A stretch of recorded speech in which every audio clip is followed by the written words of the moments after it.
Man, that came out a little raspy.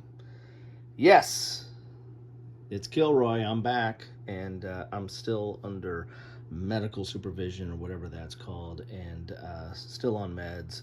But I'm posting this video, I'm filming this video about the same time I'm filming all the other videos that emanate from the lock and load delivery, which I'll put a link to that video in the description. But I'm staggering my posts because I try to limit myself to like 3 posts a week for war games, and then whatever I do on the weekend I do on the weekend. But I'm finally now to this first Glory and Empire, first Victories, Wellington versus Napoleon. This is from Lock and Load Publishing. And again, if you want to check out how I got this and why I got this and any of my rants and raves about this, check a look at the video link in my description. But I'm probably most excited about this than the other stuff that I've covered recently from Lock and Load, in that I'm familiar with World at War 85 and did have Storming the Gap and played Storming the Gap and really liked that series, but I knew what I was getting with that. And with respect to Stuka Ace, I got a pre-production copy of that and played a lot of that, and I put links to that video in that video, so if that makes sense.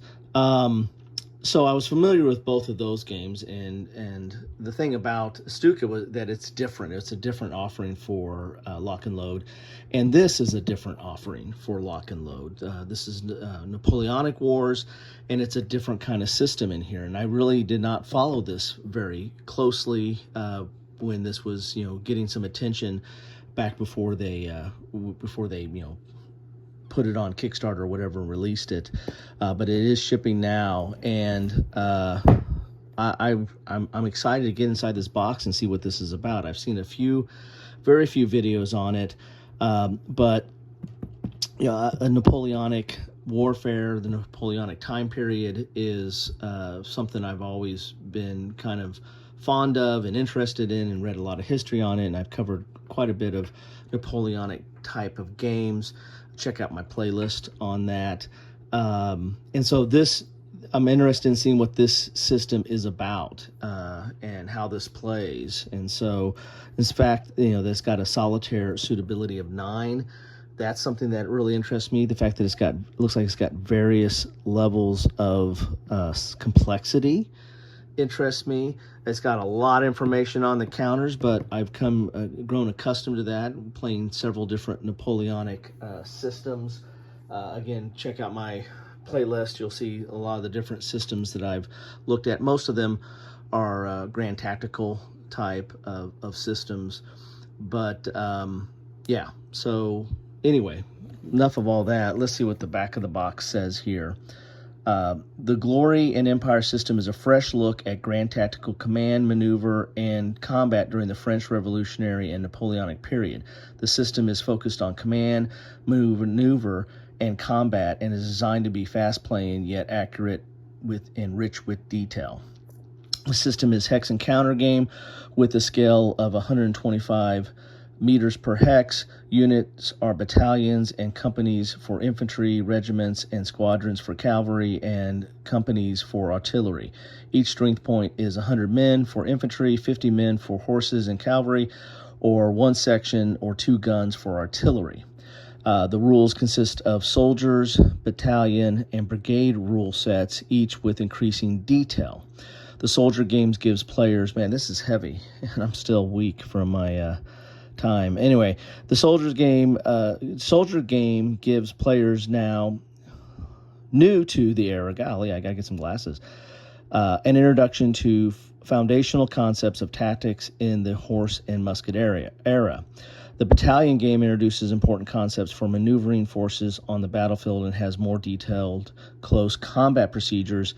The Brigade Game adds closed columns, attack columns, open columns, closed square, and division masses, as well as an additional type of cavalry charge, fog of war, more tools for non-phasing player to react to enemy moves, and fatigue tracking. Whichever way you want to play, you're on command. So that sounds pretty cool. So it's got these increasing levels of complexity.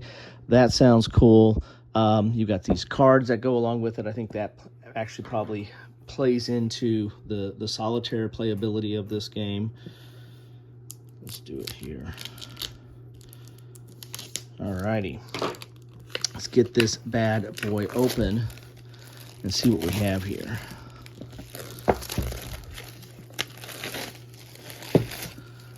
Like the box, it's got a little bit of a texture to it on the box. Oh, good thick box too.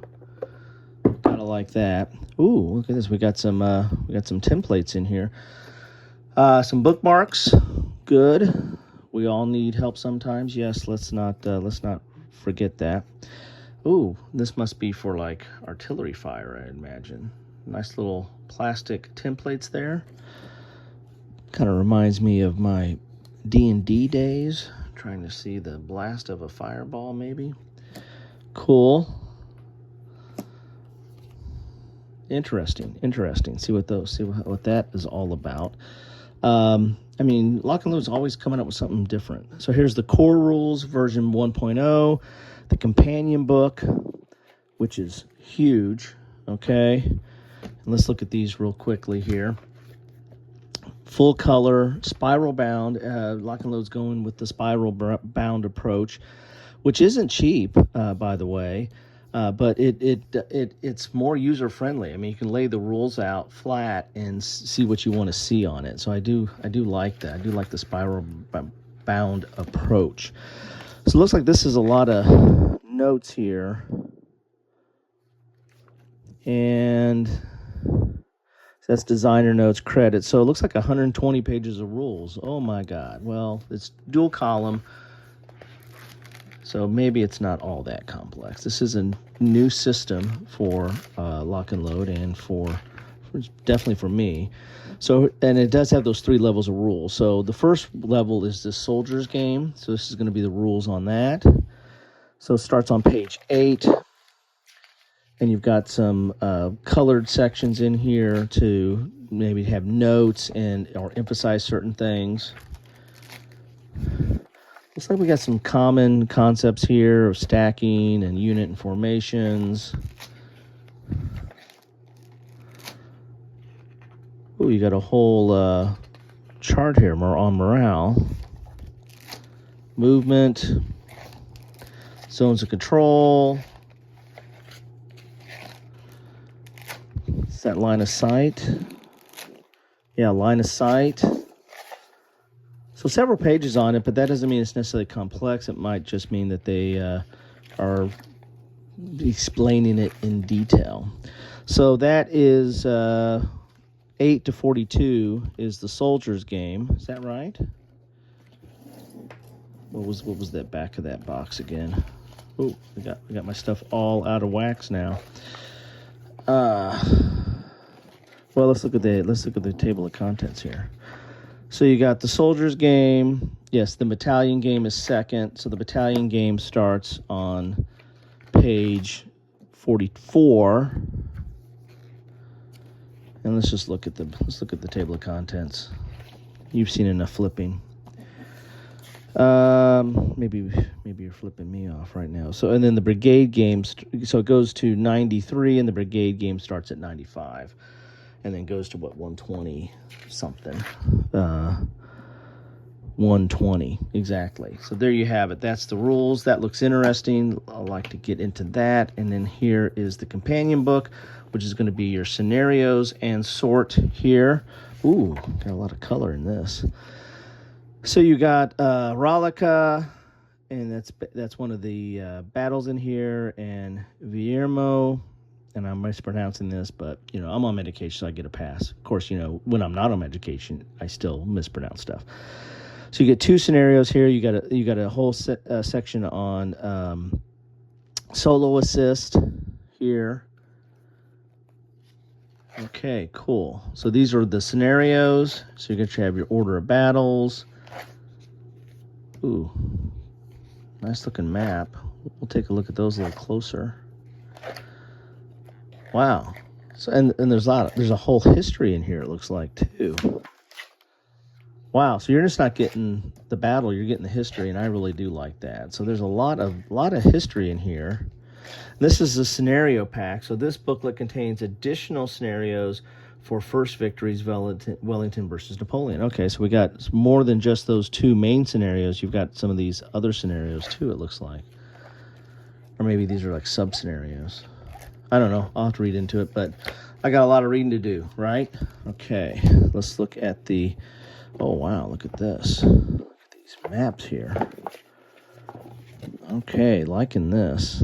Let's get all the stuff out. So we'll look at the maps and all that, but then we got more here. Here's the counters. Whoa, these must be like administrative markers or something. These are tiny. Look at that. Good thickness on the counter sheet. Man, those counters. Look at that. Cool. And then we got some of the bigger ones here. This has all the information on it. Again, double-sided. Just like the look. I like the look of Napoleonic games that go to this level of detail, because you can see like the uniform on there and everything, along with all the pertinent information that you need. That looks cool. God, we got more in here. Oh, good. Well, you got a game tray. Look at that. A game tray. So we got some percentile dice there, maybe, and 10-sided and percentile dice. We got the cards. And I'm going to have to read up on that. But I imagine this maybe helps out with the solo assist. I don't know. Yeah, Glory and Empire solo assistant.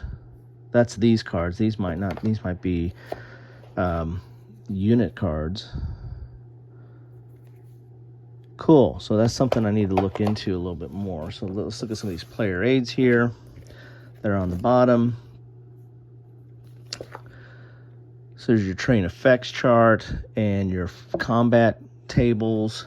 Here's a turn track for Vimiero. I'll mispronounce it 3 more times if I say it 3 more times. Rolica.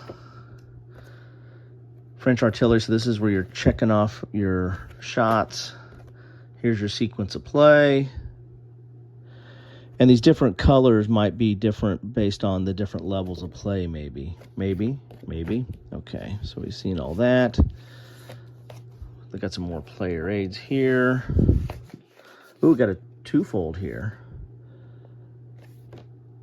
This is interesting. It's got your movement. It's got the fire chart here and morale and other things. And then your train effects here. So you get 2 of those for each player. Oh, no, you don't. This is a different one. Look at this. Interesting.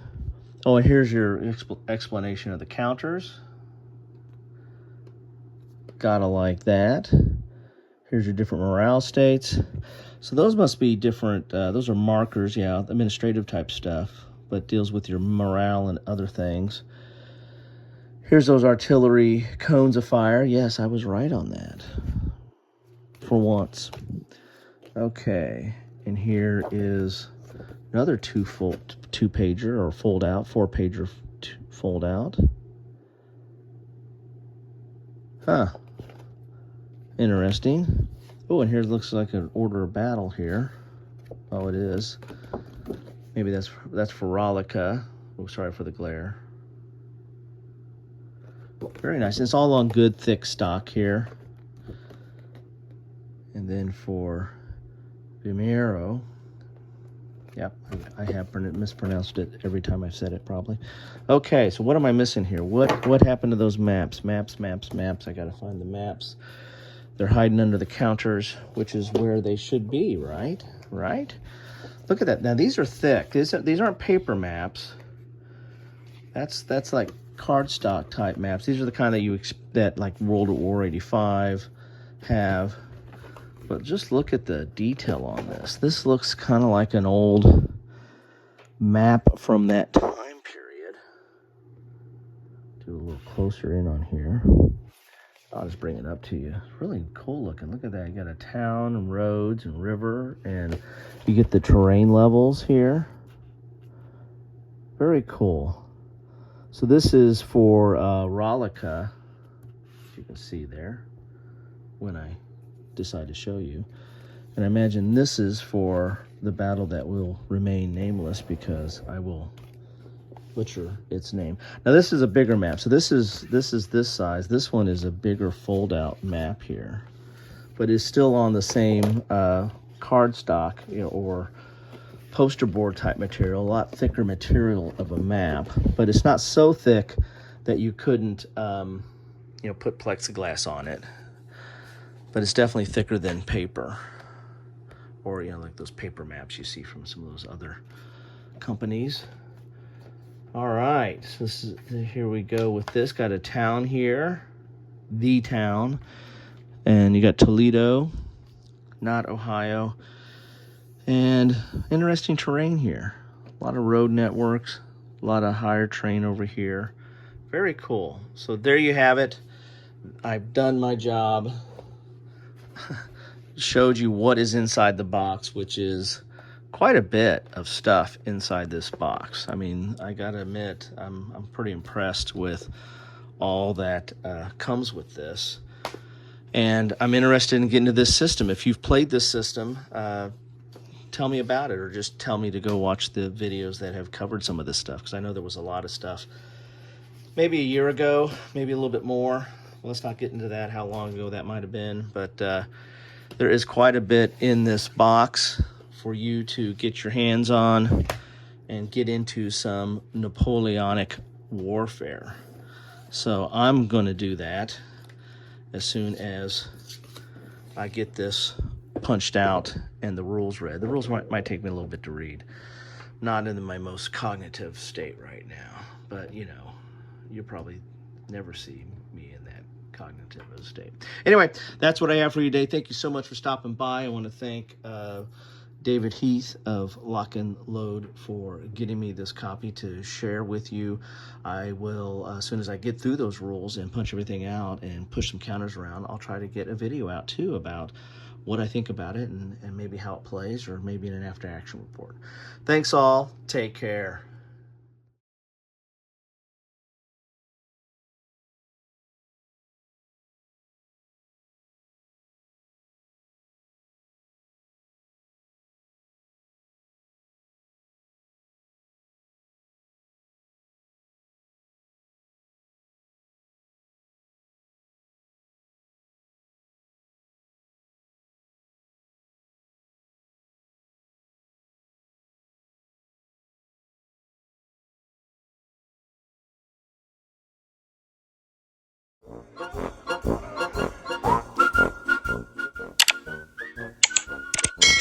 Thanks for watching.